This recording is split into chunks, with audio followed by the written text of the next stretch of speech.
Hello दोस्तों, I am talking में आपका स्वागत है।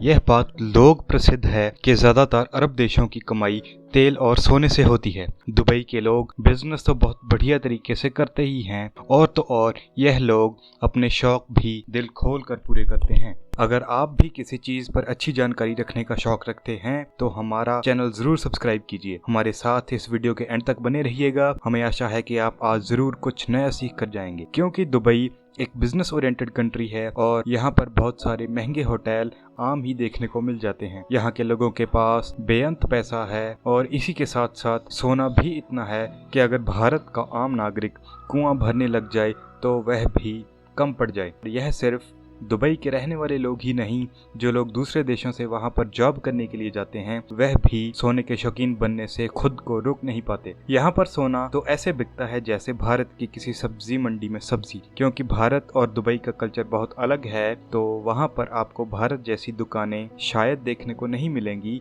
मगर शॉपिंग मॉल्स आपको आम ही देखने को मिल जाएंगे। वो बड़ी बड़ी buildings, multi storey shopping malls, इन सब का अपना ही एक अद्भुत नज़ारा होता है। लेकिन उससे भी अद्भुत बात यह है कि जैसे लोग भारत के बाज़ारों में अपनी रोज़मर्रा का सामान लेने के लिए बड़ी भीड़ का हिस्सा बनते हैं हर रोज़, इसी तरह दुबई के लोग सोना लेने के लिए इन शॉपिंग मॉल्स में भागते हुए नजर आते हैं। और बहुत ही रोचक तथ्य यह है कि यहाँ पर सोना बहुत ही सस्ता मिलता है। इतना सस्ता कि अगर आप वहाँ के किसी होटल में महंगी खाने की चीज़ मंगवाते हैं तो वह भी आपको सोने से सजी हुई नजर आएगी। दुबई के लोगों के शौक सोने से लिपटी हुई चीज़ें खाने तक ही सीमित नहीं। इन लोगों के जूते, गले में पहनने वाली चेन, साइन करने के लिए पेन, खाने के बर्तन और तो और आने जाने की गाड़ियां भी इन्होंने सोने से सजाई हुई होती हैं। इन गाड़ियों के बारे में आपको बता दें, यह भी कोई ऐसी वैसी गाड़ियां नहीं होती। इन गाड़ियों में Rolls Royce, range rover, BMW, Mercedes G wagon, Lamborghini, Ferrari जैसी बड़ी बड़ी मशहूर गाड़ियां देखने को आम ही मिल जाती हैं। सोने के लिए जुनून दुबई के लोगों का इतना ज़्यादा है कि यह हर चीज़ में सोना देखना चाहते हैं। आम पहने जाने वाले जेवरातों को लेकर अगर सोने को यूज़ करने की बात की जाए तो यह भी एक नॉर्मल सी चीज़ लगती है, लेकिन दुबई के लोग बाकी सारी दुनिया को इस चीज़ में पीछे छोड़ चुके हैं। इनके यहाँ अगर कोई शादी भी होती है तो दुल्हन सर से लेकर पैर तक सोने में ढकी हुई देखी जा सकती है। इन सारी चीज़ों को जानकर आप भी इस सोच में पड़ गए होंगे कि आखिरकार ये ऐसा क्यों, इस चीज़ के पीछे क्या कारण है। क्या वहाँ पर खुदाई करने से तेल के साथ साथ सोना भी निकलता है, या वहाँ पर सोने का रेट ही इतना कम है कि वहाँ के लोग अपने जूते सोने में मढ़ाकर रेगिस्तान में दौड़ लगाने जा सकते हैं। आपके अभी तक बने हुए इस संदेह का खुलासा हम इस वीडियो में करने वाले हैं। तो दोस्तों, इस इंफॉर्मेशन से भरपूर वीडियो को अंत तक ज़रूर देखिएगा। दोस्तों, आगे बढ़ने से पहले मैं आप सबको ये बता देना चाहता हूँ कि किसी भी चीज़ की बिक्री और ख़रीदारी, जिसे हम सेल या परचेज कहते हैं, वह बहुत सी चीज़ों में से एक बहुत ही पेचीदा चीज़ पर भी टिकी हुई होती है। अगर यह चीज़ बढ़ जाए तो हो सकता है कि लोग खरीदना कम कर दें और अल्टीमेटली सेल्स में कमी देखने को मिलेगी। आप सोच रहे होंगे यह चीज़ है क्या?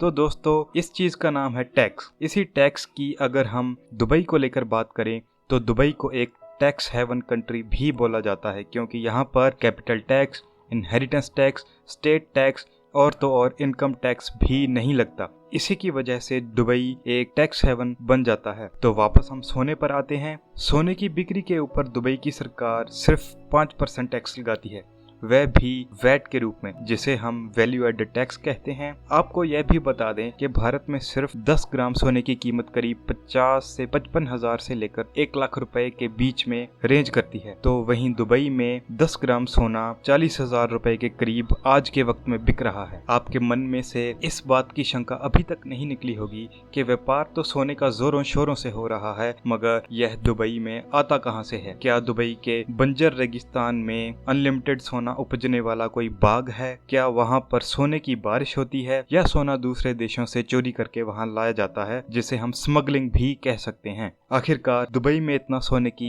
क्या वजह है? आप यह जानकर दंग रह जाएंगे कि दुबई में सिर्फ 20% सोना ही दुनिया के करीब 30 देशों से लीगल तरीके से आयात किया जाता है। इंटरनेट पे अवेलेबल जानकारी, जो कुछ हद तक ठीक हो सकती है, के अनुसार बाकी के 5 में से चौथा हिस्सा स्मगल करके दुबई में लाया जाता है। जैसे भारत अरब देशों से कच्चे तेल का आयात करता है, उसी तरह सोने को दुबई में रॉ मटेरियल या कच्चा माल की फॉर्म में आयात किया जाता है। फिर इसे रिफाइन करके खरा बनाकर गोल्ड के बिस्किट, कॉइन या ज्वेलरी बनाकर बेहतरीन रूप देकर बाजार में उतारा जाता है। यही वजह है कि सोने की चमक नमक वहाँ के शेखों को ही नहीं लुभाती, बल्कि दूसरे देशों के लोग भी यहाँ गोल्ड की शॉपिंग करने आते हैं। जनरली अगर बात करें तो दुबई एक टूरिस्ट कंट्री है और दुबई के पास तेल के अलावा और कोई खास नेचुरल रिसोर्सेज भी नहीं हैं, तो कमाई के लिए दुबई को ऑयल के निर्यात या एक्सपोर्ट के अलावा टूरिस्ट्स पर भी निर्भर रहना पड़ता है। टूरिस्ट आएंगे तो पैसा खर्चेंगे, जिससे कि दुबई की कमाई होगी। इस चीज को कायम रखने के लिए सरकार नहीं चाहती कि उनके देश में क्वालिटी, खास करके सोने की क्वालिटी पर कोई मुद्दा उठे। इसी कारणवश वहाँ की सरकार सोने के व्यापारियों पर कड़ी नजर रखती है और समय समय पर चेकिंग भी करती रहती है, ताकि दुबई के सोने की क्वालिटी और दुबई की इज्जत को कोई दाग ना लग सके। तो दोस्तों, ये थी आज के टॉपिक के ऊपर जानकारी। अगर वीडियो अच्छी लगी हो तो वीडियो को लाइक, शेयर और हमारे चैनल को सब्सक्राइब जरूर कीजिए। ऐसे ही और रोचक तथ्य पाने के लिए हमारे साथ जुड़े रहें। जल्द ही मिलेंगे।